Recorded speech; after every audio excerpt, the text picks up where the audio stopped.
Hello and welcome to my channel. I hope everyone is having a wonderful day. Before starting the video, please go ahead and hit the subscribe button. And give this video a like up. Let's go start now. Tennis in Asia, struggles and successes. Ling Zhang takes no time to recall who might have started the Asian revolution in the sport. Lionel when she won the French Open, 2011, and Australian Open, 2014. Hong Kong's Billie King Cup captain told HT on the promenade outside the Balewadi Tennis Stadium in Pune. Zhang was in India last week for the Asia/Oceania Group one stage of women's tennis premier team event. For us, she is like an elder sister. For her, winning the Grand Slam actually makes you feel that if she can do it, there is a way for me to do it too. It feels the dream is closer, said Zhang.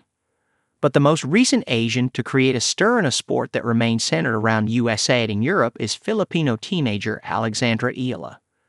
The 19-year-old, only a few weeks earlier, had beaten the likes of 2017 French Open champion Jelena Ostapenko, reigning Australian Open champion Madison Keys, world number 9 Paula Badosa, and world number 2 and 5-time major winner Iga Swiatek to reach the Miami Masters semifinal.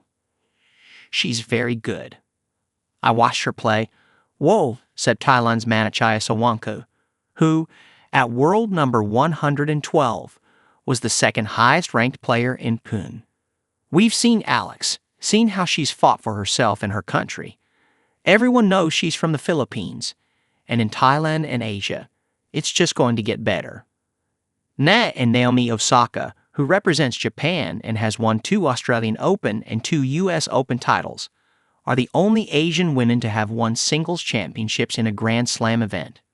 Japan's Kei Nishikori came closest to doing that among Asian men when he finished as runner-up at the 2014 US Open.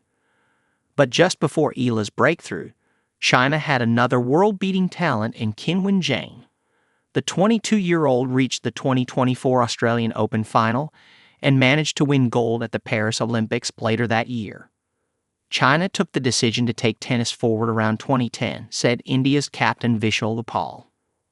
Every district champion is given full support and funding to travel wherever, in or out of China, to play tournaments. They can hire coaches and physios also if required. All these resources are there at their disposal. The sponsors are the most important, said Sawanko, who had reached the final of the WTA 125 Mumbai Open in February. They have a lot of tournaments in the country. They have a big team that travels with trainers, coaches, and physios. So, they give their players a lot of support.